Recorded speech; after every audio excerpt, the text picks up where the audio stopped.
Patrice. Yes. What makes a good singer versus a bad singer? Ooh. All right, so, well, the truth of the matter is, I do believe this, and this is not the first time I'll say it, it's not the last time I'll say it, and you can see it in plenty of other videos. I do believe everyone can sing. There's a few things that come down to it. You have to want to sing, right? You have to go, hey, that's something I'd like to do. You need to put time into it. And just know that everyone's journey is different. So, yeah, if you can talk, your vocal cords are a huge part of, obviously, what helps you sing. You speak, you sing. Actually, even when you speak, you're hitting notes, right? Think about Ariel, right? Ariel, Little Mermaid, yeah, right? Ah.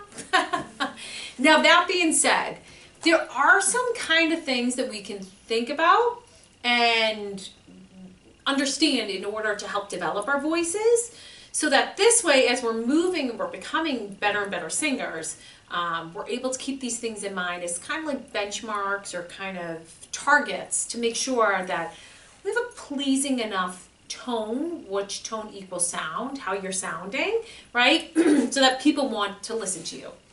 And so that's first and foremost, is like, because singing is art and it's open to opinion. So what one person likes, another person might not like. So how do you really gauge it, right? There is a certain tone quality that people will. And one that is kind of like more so like, say someone was singing, what's a song? Jillian, give me a song. Maybe I won't know it. Maybe I will know it. I was just thinking Part of Your World. Ah! Because you mentioned Great! it. We should do that where it's like, I have to do that one. Okay, if you were doing...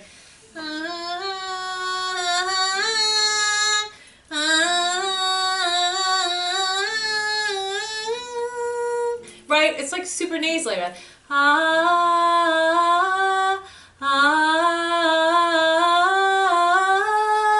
A little more open. Hopefully you found that more pleasing. But like, there are people who, I find like the nasal quality tends to be more like, But, that being said, oh baby, right? She's a little bit more nasally. Ariana Grande can have nasal elements. Sam Smith. So there are people that have more nasal qualities in their voice, and it doesn't make them bad singers. But I will find if people are tending to sing mostly nasally, as you can hear, it just doesn't sound good. Hold me close, I'm tired, right? It's like, hold me close. It just sounds better when it's more open. So that's one thing to keep in mind, is tone quality. How does your voice sound? And in order to kind of, to broaden your palette, I always think about it like colors in a, like crayons in a coloring box, right? Someone might just be like, hold me close, I'm tired, right? They might be hitting the right notes. Might not have been the best demo, but you get what I'm saying, right? Hitting the right notes. I need a better song. I don't have that. Anyways, back on track. Someone might be hitting the notes, but they don't have like, it's just kind of like they're always a blue crayon, right? Whereas sometimes it can be cool to hold me close, right? To kind of like have more of a breathy aspect to it. I don't know if I really did really breathy on that. Or you could think of who's a breathy singer. Drop a comment. Who's a breathy singer? Hi. Billie Eilish. Oh yes. What was her?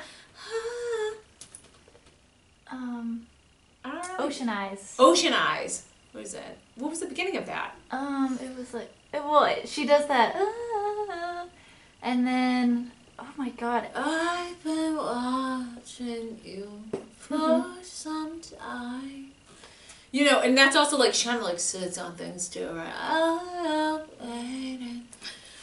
Anyways, so that being said, you can really learn and broaden your crayon box by actually listening to other artists and imitating what they're doing, right? Not because you want to imitate their voice to just not have your own, but it's to learn how to do that, right? We learn by example. Kids learn to eat by watching others eat, right? They learn to talk by listening to you. So we're going to learn to other artists or listen to them, kind of mimic what they're doing.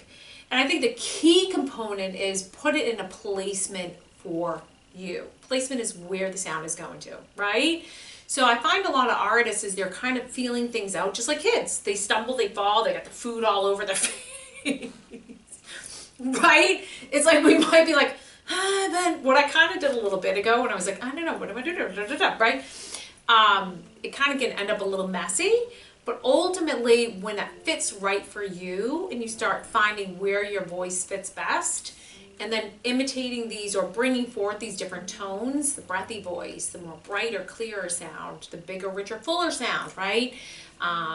Then that's when we kind of hit a great spot there. So back on track. Tone's really important. That's quality of sound. And then the other thing that you can kind of gauge off of is pitch. Pitch is the note you are hitting, right? So you want to watch for being really pitchy. You know, I remember watching Adele and an interview that she did, and I really like Adele. And she was talking to, I think Ellen or something, and she was like, I'm emotional. I'm just a bit pitchy. And I think that can happen, right? We put so much stress on being pitch perfect these days because we can. When we listen to the radio, guess what? That is perfect. But it's kind of unrealistic because it's being processed through.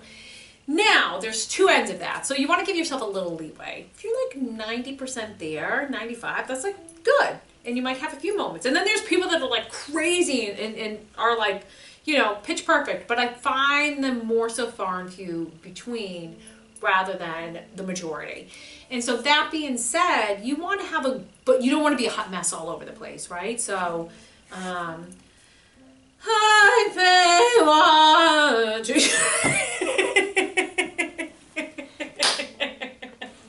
I hope you get a laugh out of that. But you don't want to be all over the place. So, yeah, you're going to watch those two things, your tone quality and your pitch, which is going to help. And that's just where technique comes in. Those kinds of things are going to help you with that. So yeah, that's my opinion of what makes a good singer and a bad singer. And you've heard me be maybe a good singer and a bad singer throughout this video.